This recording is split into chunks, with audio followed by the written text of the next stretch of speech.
سقيت قلوبنا أدبا وعلما نهلنا منك أسمى الأمنيات رسمت الدرب نحمده ونصلي على رسوله الكريم أما بعد মারিয়াম বিনতে ইমরান আলাইহিস সালাম জান্নাতের সম্মানিত মহান রমণীদের অন্যতম একজন, যিনি ছিলেন আম্বিয়া আলাইহিমুস সালামের মাঝে অনন্য উচ্চতায় অধিষ্ঠিত শ্রেষ্ঠ চারজন নবীর একজনের মহিয়সী মাতা।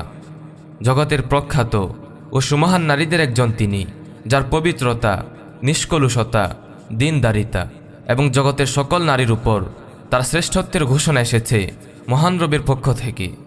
মহান আল্লাহ তাআলা বলেন, ইন্নাল্লাহা আস্তাফা আদম ওয়া নূহা ওয়া আলা ইব্রাহিম ওয়া আলা ইমরান আলাল আলামিন।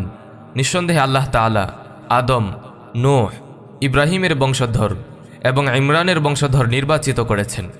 উল্লেখিত আয়াতে ইমরানের বংশধর বলে নির্দিষ্টভাবে মারিয়াম আলাইহিস সালাম এবং ঈসা আলাইহিস সালামকে বোঝানো হয়েছে।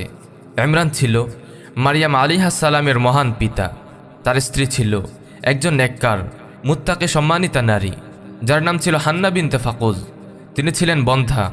পরবর্তীতে যিনি মারিয়াম আলাইহিস সালামের মাতা হন, একদিন তিনি একটি পাখিকে ঠোঁটে করে তার বাচ্চাকে আহার করাতে দেখলেন। তখন তিনি সন্তানের জন্য অধীর আগ্রহী ও অস্থির হয়ে পড়েন। ফলে তিনি মহান রবের দরবারে সন্তান লাভের আশায় দোয়া করতে লাগলেন। একসময় তিনি সন্তানের ব্যাপারে আশান্বিত হন এবং তার গর্ভের সন্তানকে বাইতুল মাকদিসের খিদমতে উৎসর্গ করার মানত করেন, যা কোরআনে বিবৃত হয়েছে। মহান আল্লাহ তাআলা বলেন, ইয ক্বালাত ইমরাআতু ইমরান রাব্বি ইন্নী নাযারতু লাকা মা ফি বাতনি মুহাররারা ফাতাকাব্বাল মিন্নী ইন্নাকা আনতাস সামিউল আলিম। ইমরানের স্ত্রী বলল, হে আমার পালনকর্তা, আমার গর্ভে যা রয়েছে আমি তাকে আপনার নামে উৎসর্গ করলাম, সবার কাছ থেকে মুক্ত করে। আমার পক্ষ থেকে আপনি তাকে কবুল করে নিন, নিশ্চয়ই আপনি শ্রবণকারী, সর্বজ্ঞাত। মারিয়াম আলাইহিস সালামের সম্মানিতা মাতা হান্না বিনতে ফাকুজের অন্তর্নিশ্চিত দোয়া মহান আল্লাহ তাআলা কবুল করেছিলেন। ফলে তার কন্যা মারিয়াম আলাইহিস সালামের উৎসর্গকে কবুল করেন এবং তার জন্য তিনি উত্তম প্রতিপালনের ব্যবস্থাও করেন। মহান আল্লাহ তাআলা বলেন, ফাতাকাব্বালাহা রাব্বুহা বিকবুলিন হাসান ওয়া আমবাতাহা নাবাতান হাসানা। অতঃপর তার পালনকর্তা তাকে উত্তমভাবে গ্রহণ করে নিলেন এবং তাকে প্রবৃদ্ধি দান করলেন, অত্যন্ত সুন্দর প্রবৃদ্ধি। এ হলো মহতিমায়ের মহতি সন্তান, যাকে আল্লাহ তাআলা উত্তমভাবে গ্রহণ করেছেন, সুষ্ঠুভাবে বৃদ্ধি ও লালন পালনের ব্যবস্থাপনা করেছেন। মারিয়াম আলাইহিস সালামের শৈশবকালে তার পিতা ইমরান ইন্তেকাল করেন। ফলে তার একজন তত্ত্বাবধায়কের প্রয়োজন দেখা দেয়। ফলে তখন সেই তত্ত্বাবধায়ক হিসেবে নিযুক্ত হন তারই খালু জাকারিয়া আলাইহিস সালাম, যিনিও ছিলেন একজন নবী।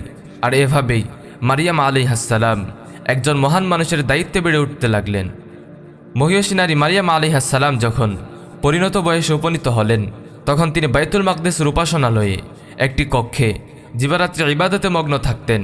সে সময় জাকারিয়া আলাইহিস সালাম মাঝে মাঝে তাকে দেখতে আসতেন।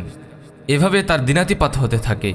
আর সেই অবস্থায় একসময় জিবরিল আলাইহিস সালাম তাকে একটি পুত্র সন্তান জন্মগ্রহণের সুসংবাদ দেন, যার নাম হবে মাসিহ ঈসা আলাইহিস সালাম, যিনি হবেন দুনিয়া এবং আখিরাতে আল্লাহ অভিমুখী এবং তার অধিক নিকটবর্তীদের অন্যতম একজন। অথচ সেই সময় মারিয়াম আলাইহিস সালাম একজন কুমারী নারী।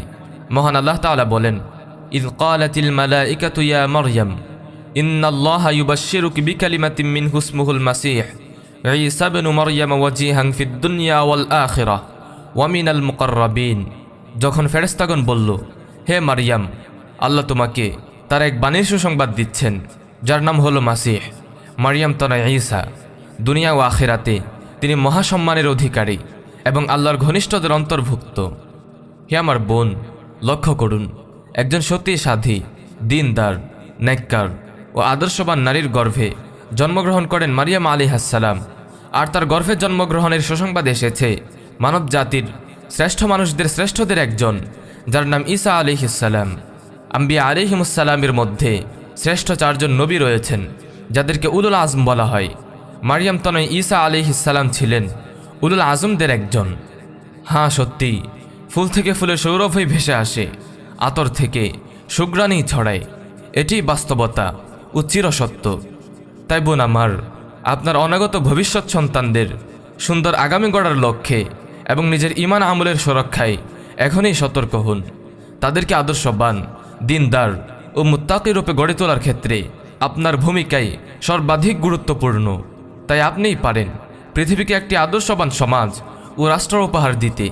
আল্লাহ তাআলা আমাদের প্রতিটি মা বোনকে ইসলামী আদর্শ সমাজ বিনির্মাণে নিরন্তর ভূমিকা পালন করার তৌফিক দান করুন। আমিন ইয়া রাব্বাল আলামিন।